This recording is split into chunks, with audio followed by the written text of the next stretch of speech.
Bonsoir à tous. Je suis Romane Le Gall, je travaille à Grenoble, comme l'a dit Maëlys et aujourd'hui, je vais vous présenter le télescope spatial James Webb. Mais avant de parler du James Webb, on a cet instrument. Alors, est-ce que vous savez de quoi il s'agit?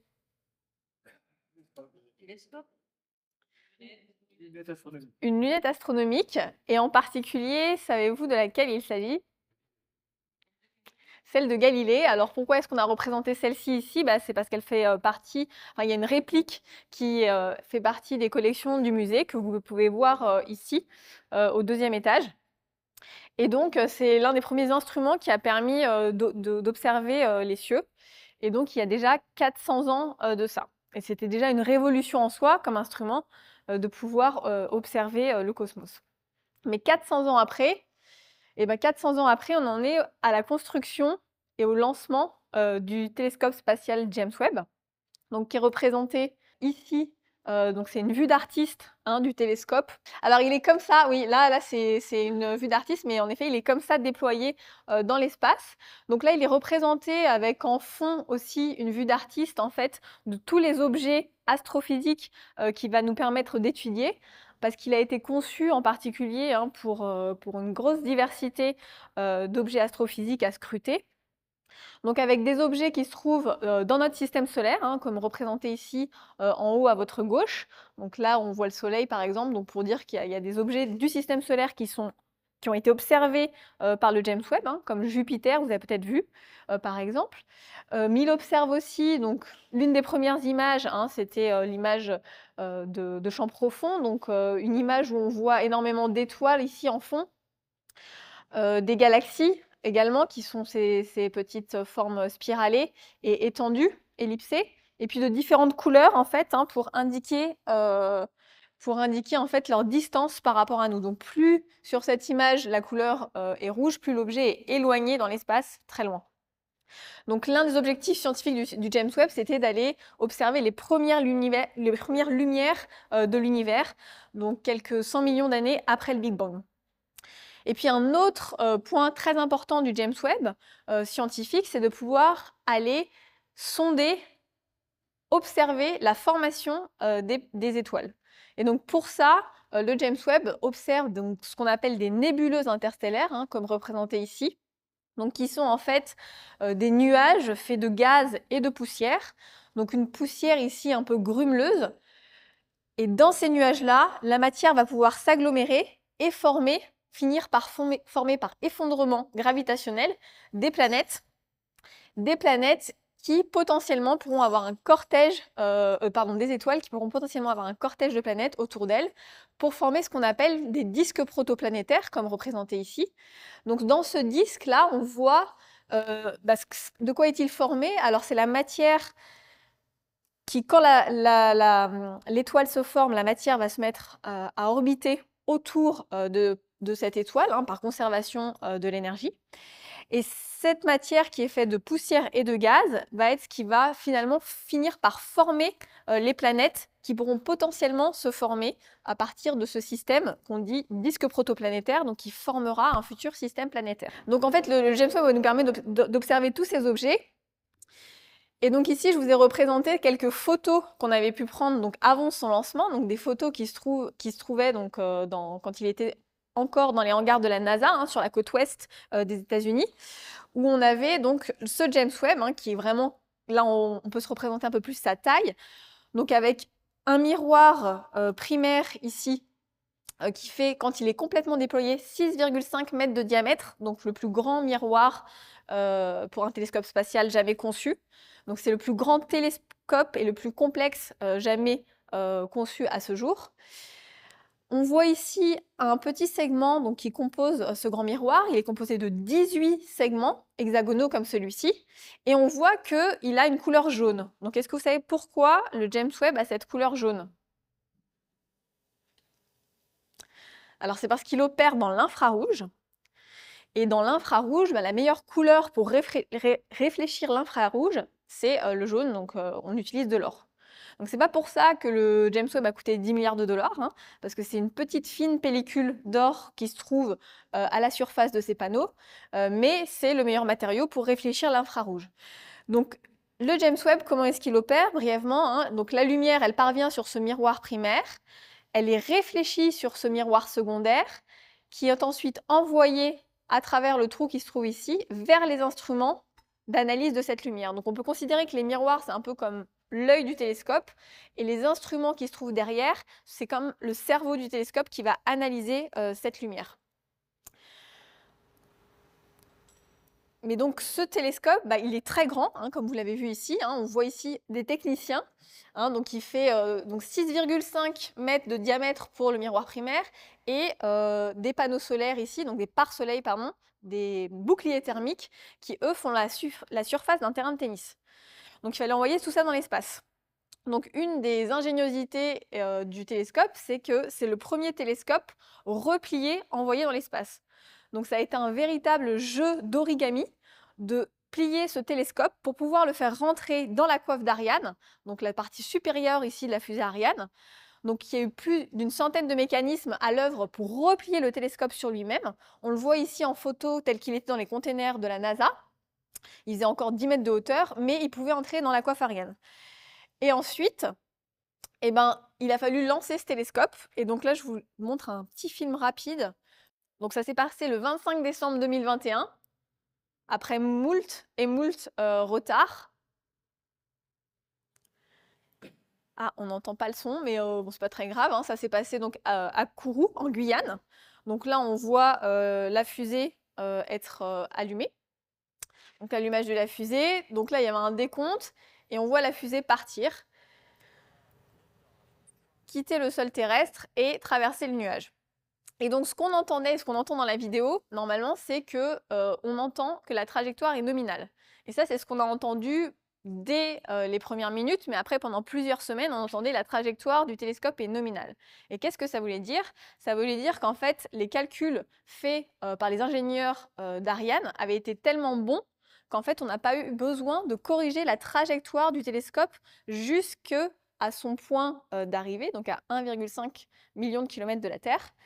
Et donc ça a été extrêmement important et extrêmement bénéfique pour nous, parce que grâce à ça, on a pu doubler le temps de la mission. Donc on est passé d'une mission qui était prévue pour 10 ans à une mission qui durera, on l'espère, 20 ans. Parce qu'on a pu comme ça sauver en fait du carburant de la fusée, on n'a pas dû à corriger sa trajectoire, et donc on peut conserver ce carburant pour les corrections de trajectoire dont on a besoin à 1,5 million de kilomètres de nous. Et donc ça, c'est les dernières photos qu'on a eues du James Webb. Donc là, on le voit de dos, donc une fois qu'il s'est séparé du module d'Ariane. Et puis la dernière photo qu'on a eue, c'est celle-ci. Alors, est-ce que vous savez ce que c'est que cette petite partie-là qui dépasse? Alors, c'est le télescope, en fait, qui commence à se déployer. Et il s'est déployé, non pas en une journée comme une fleur, hein, il s'est déployé en 3 semaines.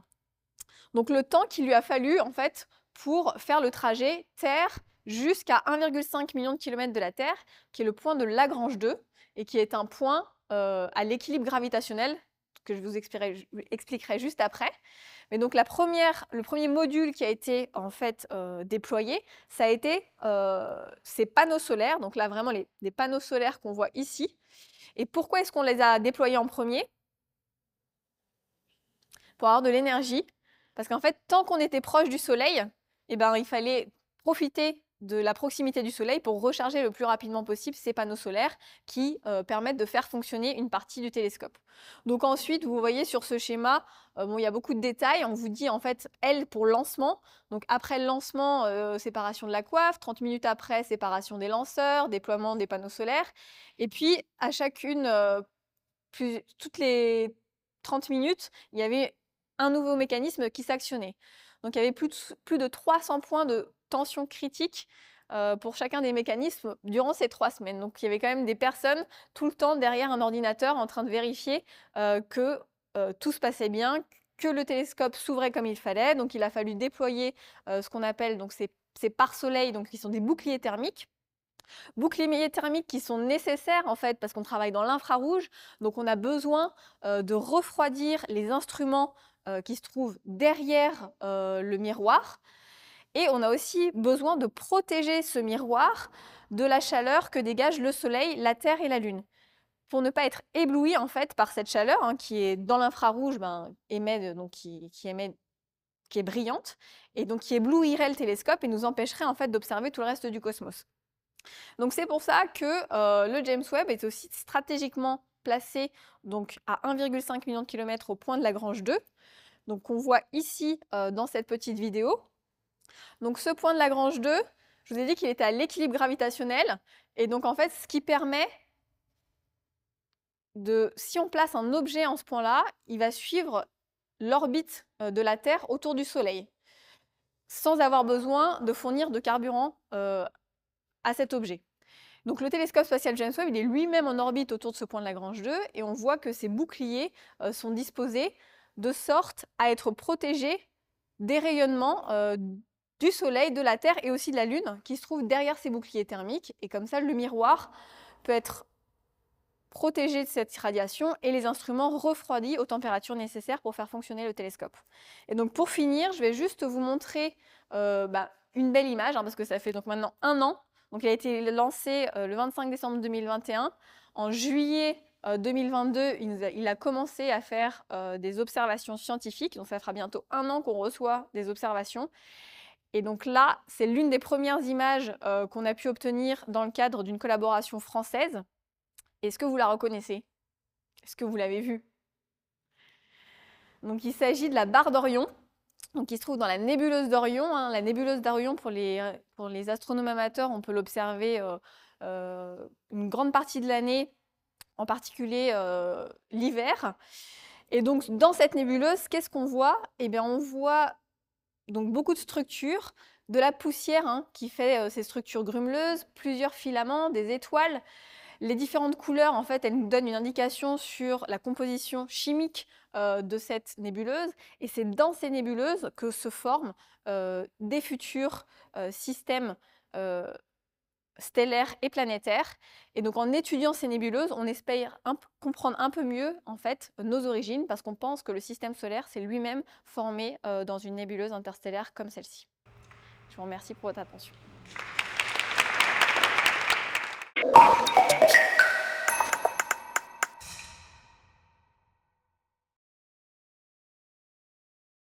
Bonsoir, je vais vous expliquer comment on peut fabriquer de nouveaux éléments.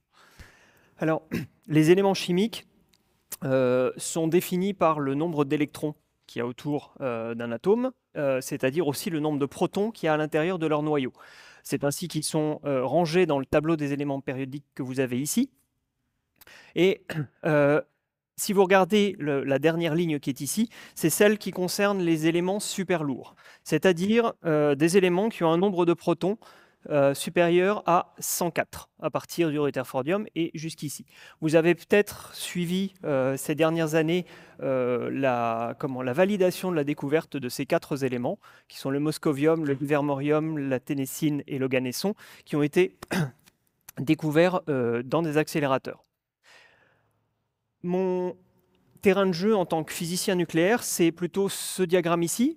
Ce que je vous montre, c'est un diagramme où nous avons le nombre de protons qui est sur l'axe vertical, le nombre de neutrons qui est sur l'axe horizontal.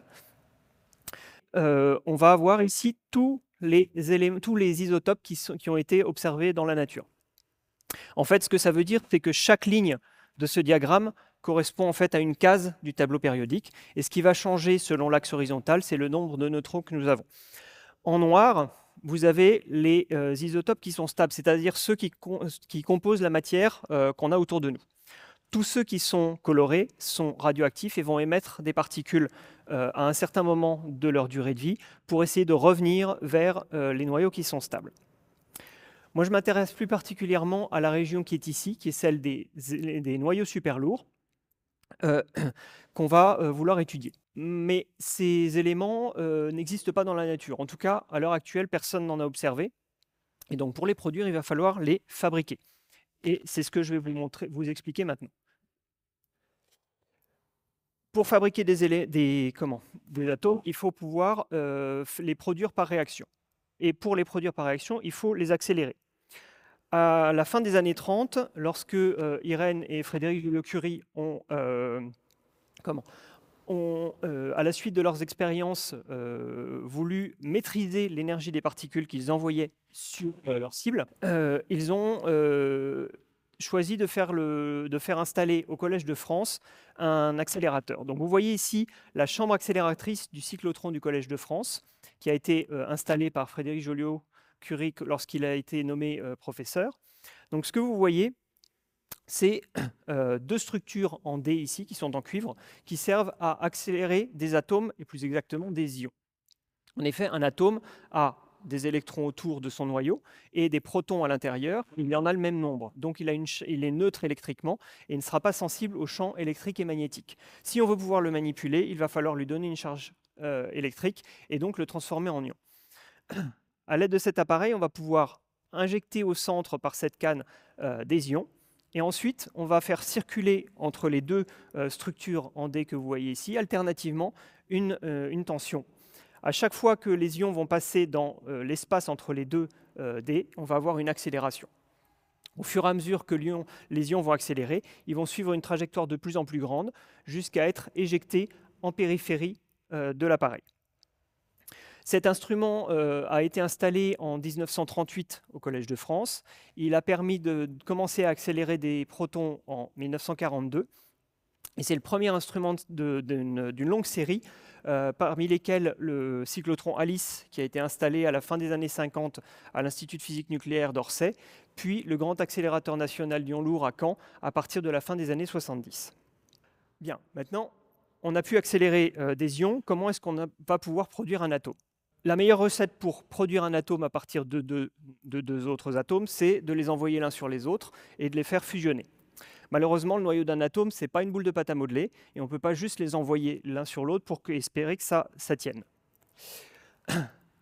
Donc ici, je vous explique un petit peu la réaction qu'on utilise pour produire ces noyaux. Donc on va utiliser un noyau projectile qu'on va accélérer, qui est du titane, et qu'on va envoyer sur une mince feuille de matière, en l'occurrence ici du curium. On va l'envoyer à une énergie cinétique, c'est-à-dire une vitesse bien définie, et on va voir ce qui se passe. La plupart du temps, malheureusement, il ne va pas se passer grand-chose, c'est-à-dire que les deux noyaux vont entrer en collision, vont repartir en échangeant plus ou moins de nucléons, chacun dans leur direction. Dans un certain nombre de cas, on va réussir à faire fusionner les deux noyaux et produire un noyau d'Oganesson, ici, avec 118 protons. Ce noyau-là va être très très chaud, c'est-à-dire que l'énergie qui a été fournie par le projectile va être stockée dans le noyau et il va falloir la libérer. La plupart du temps, malheureusement pour nous, ça veut dire que notre noyau va se fissionner, il va se casser en deux morceaux. Ce qui n'est pas ce qu'on cherche, parce que nous, ce qu'on veut étudier, c'est celui-là. Dans un certain nombre de cas relativement faibles, on va arriver à conserver ce noyau qui va dissiper son énergie en émettant de la lumière, des photons, et des neutrons ou des particules chargées comme des protons ou des particules alpha. C'est exactement ce qu'on va chercher à faire. Malheureusement, ce cas-là est relativement peu probable et on va devoir faire le tri dans tout ce qui se passe au niveau de la cible. La question, c'est comment est-ce qu'on va pouvoir sélectionner l'atome qui nous intéresse. Pour cela, il va falloir utiliser un instrument qui nous permet de séparer des ions qui nous intéressent de ceux qui ne nous intéressent pas. Donc, nous allons utiliser pour ça un séparateur. Donc, nous retrouvons ici notre faisceau d'ions de titane qui sont accélérés, qui vont arriver dans une chambre dans laquelle on a placé notre cible de curium. On va faire la collision dans cette cible-là, et ensuite on va faire sortir les atomes produits qui vont passer au travers de la cible puisqu'elle est relativement mince. Et on va utiliser ici un ensemble de champs électriques et magnétiques pour filtrer les atomes qui nous intéressent. On va les filtrer généralement soit en fonction de leur vitesse, soit en fonction de leur masse. Donc l'arrangement de champs électriques et magnétiques va différer selon le cas qu'on veut utiliser, mais le principe est le même, c'est-à-dire que les atomes qui ne nous intéressent pas vont être arrêtés dans une plaque de métal, et ceux qui nous intéressent vont être propagés dans le séparateur pour être ensuite arrêtés dans les détecteurs. À partir de là, on va pouvoir observer les particules qu'ils émettent et commencer à les étudier. le schéma que je vous ai présenté est assez simpliste. Vous avez ici une image du super séparateur spectromètre S-Cube que nous sommes en train de construire au Grand Accélérateur National Lyon-Lourdes sur le nouvel accélérateur qui s'appelle Spiral 2. Vous pouvez voir que c'est considérablement plus complexe que le schéma précédent. Toutefois, la partie qui nous intéresse, ce sont les éléments en turquoise qui sont ici, qui sont les aimants. Donc, nous avons ici un aimant qui va avoir un champ magnétique vertical, et ici, dans la cuve, nous avons 2 plaques électrostatiques qui vont faire un champ électrique. La combinaison de ces champs-là va nous permettre de faire le tri dans les atomes que nous avons produits. La cible dans laquelle on va faire notre réaction est tout au bout de la salle, là-bas, et nous avons 28 mètres de lignes ici, d'instruments, dans lesquels on va faire cette séparation. L'objectif est d'avoir au bout du séparateur autant que possible d'atomes que nous avons produits et le moins possible des atomes que nous ne voulons pas voir, pour pouvoir les étudier dans les meilleures conditions possibles. Donc c'est pour ça que nous finissons de construire cet instrument-là, pour pouvoir étudier dans les meilleures conditions possibles ces noyaux à partir de ces réactions. La question qui viendra après, c'est quels sont les prochains éléments que nous pouvons produire. Vous avez vu que pour l'instant, nous en avons jusqu'à 118 protons. L'étape suivante, ce serait 119 ou 120. Et donc, une des questions à laquelle doit répondre cet instrument-là, c'est comment fonctionne la physique nucléaire? Est-ce qu'on peut aller au-delà et construire un élément qui a 119 ou 120 protons? Merci de votre attention.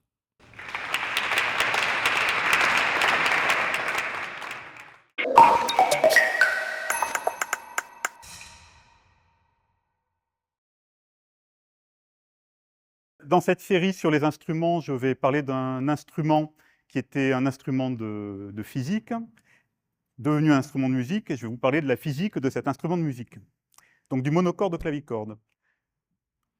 On nous a demandé de partir d'un des instruments du musée, donc on est parti du monocorde à clavier. Donc le monocorde à clavier, c'est ce petit objet construit par Tobias Schmidt, donc à la fin du XVIIIe siècle ou au début du XIXe siècle. Donc c'est une corde tendue, on voit même la clé d'accord là, en haut, une corde tendue et un clavier. Donc ça a été construit probablement pour Jacques Charles, qui est un physicien de l'Institut, dont voici le portrait à la bibliothèque de l'Institut. Donc le monocorde à clavier, en fait, c'est un instrument qui est dérivé du monocorde. Le monocorde, c'est simplement une corde tendue. La corde tendue, c'est peut-être le plus simple des instruments de musique, hein, c'est l'arc musical dont on trouve des traces dès le Paléolithique supérieur. Hein, on tend une corde, ça sonne, ça fait un instrument de musique. Dans l'école de Pythagore, le début de la science grecque, le monocorde devient un instrument de réflexion, et on s'aperçoit que quand on divise la corde, en fait, on obtient des choses qui sont harmonieuses. Diviser une corde par 2, ça sonne à l'octave. Une corde par 3, ça sonne à la quinte.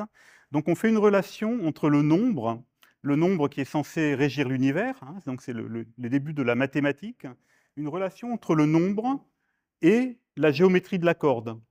On fait aussi une relation entre la sensation d'harmonie, c'est le début de cette notion grecque d'harmonie, qui est liée à la fois au nombre et qui est liée aussi à la géométrie.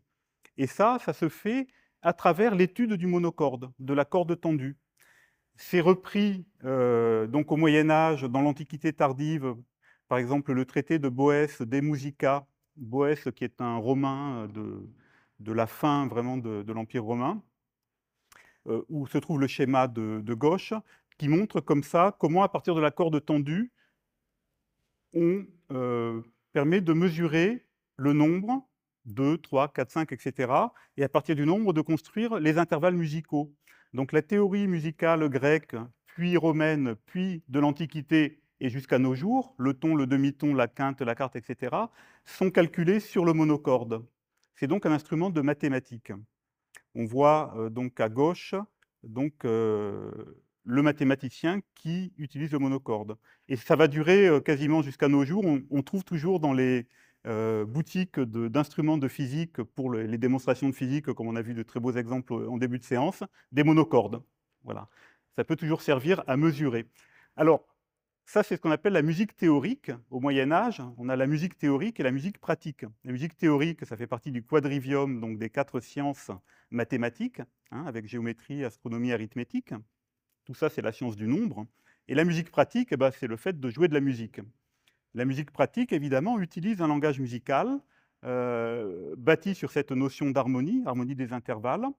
Et donc, le monocorde va devenir un instrument de musique. Ça va devenir le clavicorde. Ça devient un instrument de musique bon, c'est déjà un instrument de musique. On trouve des représentations de monocordes sans clavier.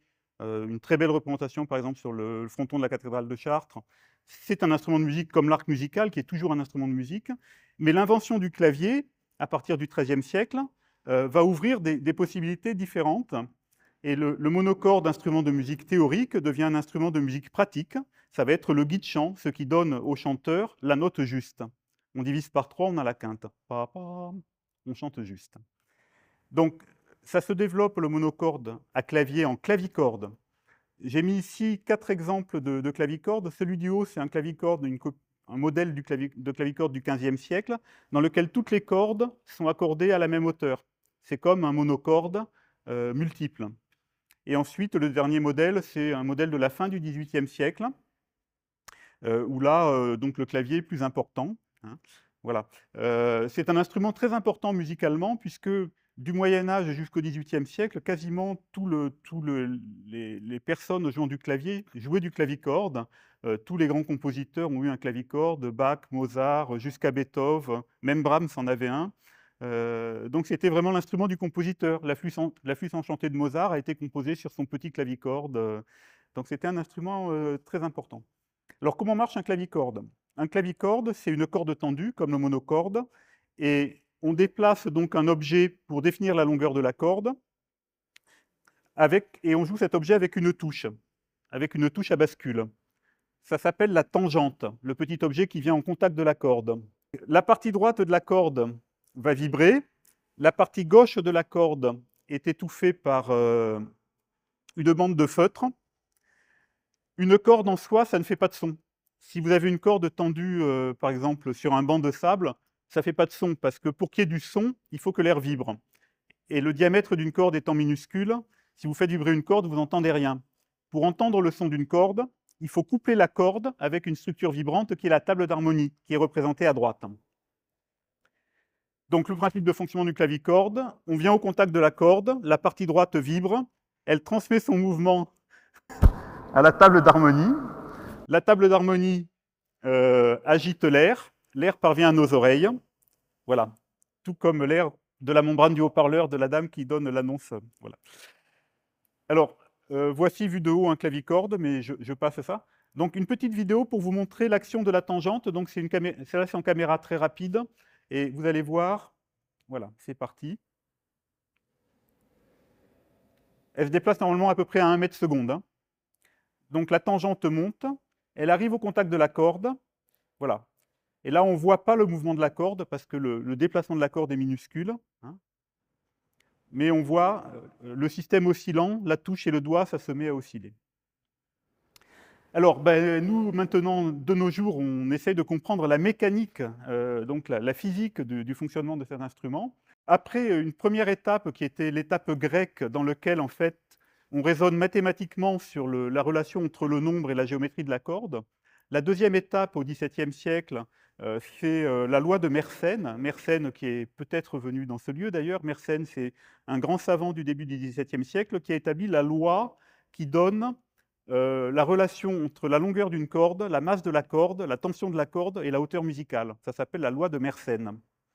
Donc c'est encore de la physique d'observation. C'est-à-dire que Mersenne observe que s'il change la longueur, s'il change la tension, s'il change la qualité de la corde, le son change. Donc on est encore dans une physique qui établit des formules. Hein.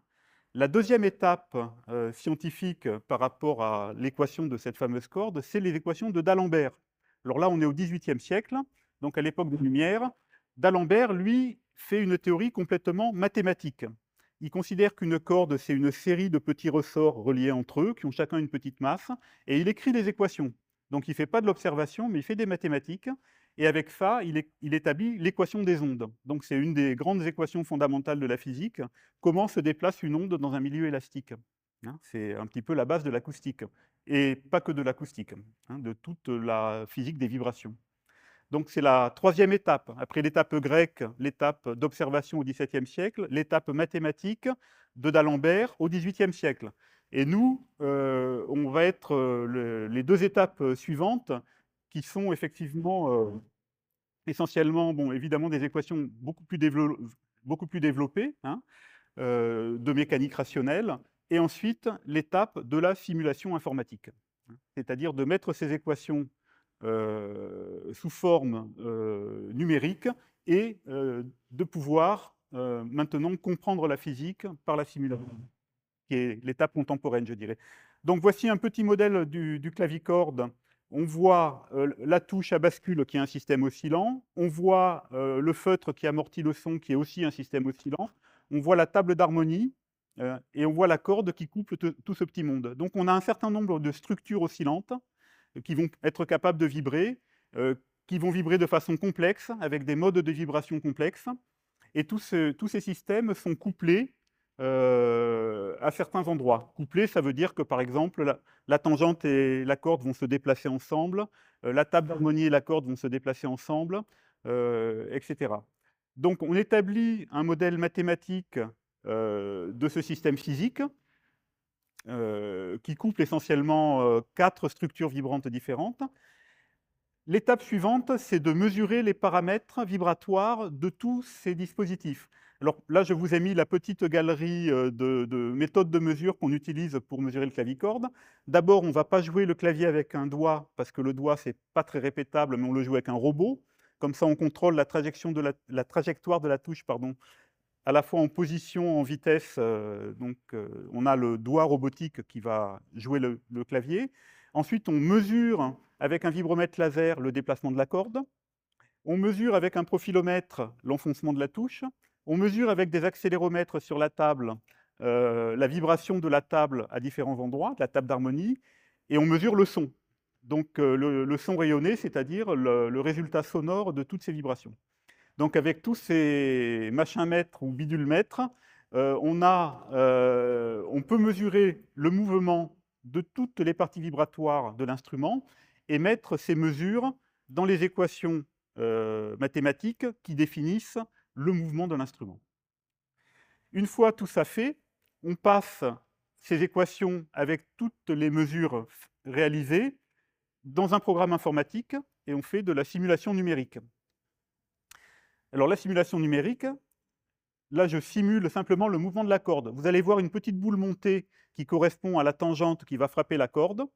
Et dans le graphique du haut, vous allez voir le déplacement de la corde, chose impossible évidemment à voir ni à l'œil nu, ni même avec une caméra.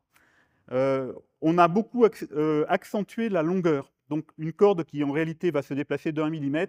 Ici, un déplacement, on a multiplié par 100 à peu près le rapport hauteur verticale de longueur de corde. Donc c'est comme si on observait la corde de très très près. Donc en haut, vous allez voir le déplacement de la corde, et en bas, vous allez voir la vitesse de la corde. Alors c'est parti. Voilà, donc vous voyez les ondes vibratoires se déplacer sur la corde. Et comme ça, pour la première fois, en fait, on peut visualiser ce qu'on n'avait jamais vu, c'est-à-dire le mouvement d'une corde de clavicorde. Comment ça marche une corde de clavicorde?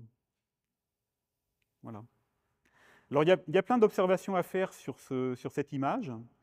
D'abord, le fait que le déplacement de la corde, en fait, c'est un point anguleux qui se promène le long de la corde. Hein, donc, il fait des allers-retours et qui réfléchit d'un côté et de l'autre de la corde. Donc, c'est ce qu'on voit en haut, c'est le déplacement. Donc, en vitesse, on voit davantage les modes vibratoires. Hein, et on voit aussi que la partie droite de la corde, de l'autre côté du chevalet, se met aussi à vibrer. En fait, dans le clavicorde, tous les segments de corde vont vibrer par sympathie. Les mouvements se transmettent à tous les segments de corde. Voilà, donc ça c'est l'étape, disons, contemporaine de la physique de la corde. Après les nombres, après les lois, après les équations, la simulation. Voilà. Donc en résumé, l'origine du clavicorde, c'est un instrument de mathématiques. Hein. Ensuite, ça devient un instrument à clavier qui est extrêmement expressif. On peut même parler du paradoxe du clavicorde, parce que dans le clavicorde, finalement, on excite la corde à son extrémité, qui est le pire endroit pour exciter une corde, hein. Imaginez tirer à l'arc en tirant l'arc à l'extrémité. Voilà, et puis c'est un instrument fondamental, je dirais, pour la musique occidentale, hein, et dont on commence à comprendre aujourd'hui mieux la physique. Je pense que j'ai passé mes 10 minutes. Je vous remercie.